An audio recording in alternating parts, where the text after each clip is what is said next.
Selamat pagi siswa-siswi kelas 7 Spendu Top School. Kita bertemu lagi dalam mata pelajaran PPKN hari ini. Kita akan membahas masih bab 2 tentang norma dan keadilan. Sebelumnya marilah kita bersama-sama berdoa. Silakan berdoa menurut agamanya masing-masing. Ibu akan pimpin dengan doa menurut aliran kepercayaan Kristen Protestan. Berdoa mulai. Bapa Surgawi, kami bersyukur bahwa Tuhan masih mempertemukan kami dalam pembelajaran hari ini. Kami mohon Tuhan tetap pimpin kami sepanjang kegiatan pembelajaran hari ini dari awal, pertengahan hingga pada akhirnya. Terima kasih banyak Bapa, beri hikmat akal budi pada kami semua. Hanya dalam nama Tuhan Yesus Kristus kami alaskan doa kami. Haleluya, amin. Nah, anak-anak, materi kita atau kompetensi dasar kita hari ini tentang 3.2 memahami norma-norma yang berlaku dalam kehidupan bermasyarakat untuk mewujudkan keadilan. Sedangkan tujuan pembelajarannya ada 2. Melalui pembelajaran ini peserta didik secara benar dapat 1. Menyadari arti pentingnya norma dalam mewujudkan keadilan. Yang kedua, memahami arti penting hukum dalam kehidupan bermasyarakat, berbangsa, dan bernegara. Kita masuk dalam pembahasan kita mengenai arti penting norma dalam mewujudkan keadilan. Anak-anak telah mengetahui macam-macam norma, sumber, dan sanksi norma. Nah, anak-anak juga perlu mengetahui arti penting norma itu dalam mewujudkan keadilan. Karena itu, kita akan belajar juga mengenai apa sih pentingnya norma. Norma memiliki arti penting bagi terciptanya ketertiban dan keharmonisan masyarakat. Ada 3 fungsi norma dalam masyarakat. Yang pertama, sebagai pedoman dalam bertingkah laku. Norma memuat aturan tingkah laku masyarakat dalam pergaulan sosial. Fungsi yang kedua, menjaga kerukunan anggota masyarakat. Norma mengatur agar perbedaan-perbedaan yang ada dalam masyarakat tidak menimbulkan kekacauan atau ketidaktertiban. Fungsi yang ketiga, sebagai sistem pengendalian sosial. Tingkah laku anggota masyarakat diawasi dan dikendalikan oleh aturan yang berlaku. Karena dikendalikan atau diawasi oleh aturan yang berlaku, sekarang kita lihat aturan-aturannya. Negara Indonesia ini disebut negara hukum. Dalam hidup bernegara, norma hukum memiliki peranan yang lebih besar karena mengikat dan memaksa seluruh warga negara serta juga para penyelenggara negara.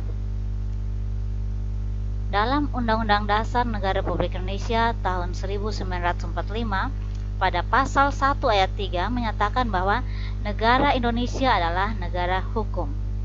Arti negara hukum, negara mendasarkan segala sesuatu, baik tindakan maupun pembentukan lembaga negara pada hukum tertulis ataupun tidak tertulis. Menurut AVDC, negara hukum itu mengandung 3 unsur. Yang pertama, supremacy of law, artinya tidak boleh ada kesewenang-wenangan. Yang kedua, equality before of law, artinya setiap orang sama di depan hukum. Sedangkan unsur yang ketiga, human rights, yaitu diakui dan dijaminnya hak asasi manusia.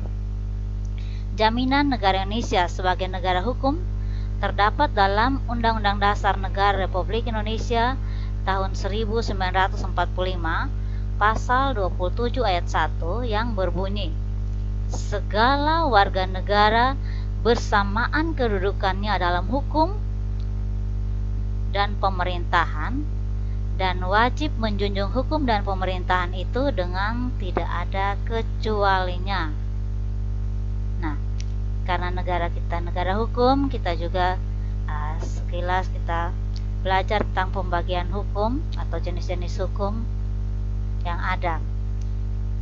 Hukum dibagi atas beberapa bentuk, beberapa macam. Yang pertama kita lihat berdasarkan bentuknya, ada hukum tertulis, ada hukum tidak tertulis. Sedangkan kalau berdasarkan isinya, ada hukum privat, yaitu hukum yang mengatur kepentingan perseorangan.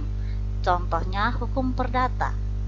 Yang kedua, hukum publik, yaitu aturan hukum yang mengatur kepentingan publik atau kepentingan umum.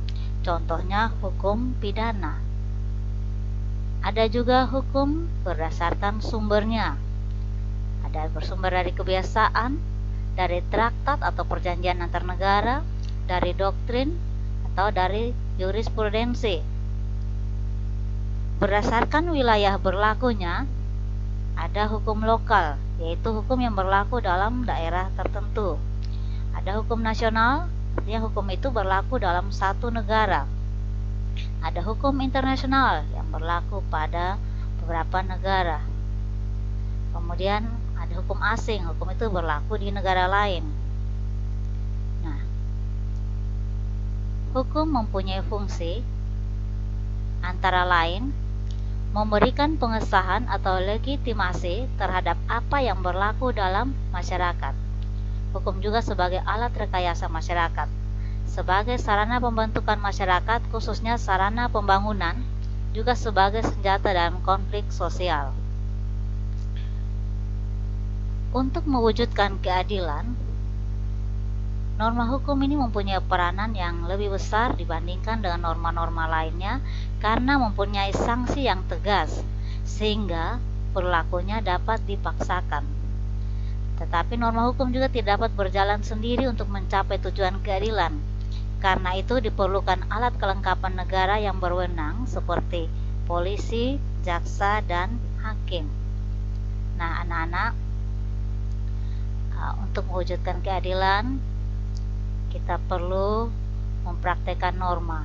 Tapi norma yang hukum mempunyai arti yang sangat penting untuk mewujudkan keadilan dalam masyarakat. Arti penting hukum bagi warga negara itu antara lain melindungi hak, memberikan rasa adil, dan menjamin kepastian hukum. Untuk memperdalam materi ini, silakan anak-anak membaca pada buku sumber kita, yaitu buku PPKN untuk SMP kelas 7 dari Kementerian Pendidikan dan Kebudayaan RI, dari halaman 46 sampai dengan halaman 49, supaya anak-anak lebih memahami materinya. Sampai di sini materi kita, mari kita tutup dengan doa. Seperti pada awal, anak-anak juga berdoa menurut agamanya masing-masing, tapi ibu akan memimpinnya menurut agama ibu, yaitu Kristen Protestan. Silakan yang lain mengikutinya atau menyesuaikan menurut agamanya masing-masing. Mari kita berdoa. Bapa Surgawi, terima kasih karena Tuhanlah yang memimpin dari awal pembelajaran kami hingga saat ini. Sekarang kami telah selesai memberikan pembelajaran pada hari ini. Biarlah hikmat dan kuasa dari surga Tuhan anugerahkan bagi kami sebagai guru maupun bagi peserta didik. Tuhan membimbing kami dalam belajar, khususnya anak-anak didik kami, supaya mereka mempunyai kerinduan untuk belajar dan belajar terus dan dapat mempraktekannya dalam kehidupan sehari-hari, agar kehidupan kami saling taat hukum, anak-anak juga taat hukum, semuanya saling memperhatikan dalam melaksanakan norma-norma yang ada, dan kami boleh menjadi anak-anak Tuhan yang memancarkan kemuliaan Allah. Terima kasih banyak Bapa. Ampuni semua salah dan dosa kami Tuhan. Dengar dan sambut doa kami, karena doa ini kami hanya alaskan di dalam nama Tuhan kami Yesus Kristus. Haleluya. Amin. Sekian dan terima kasih.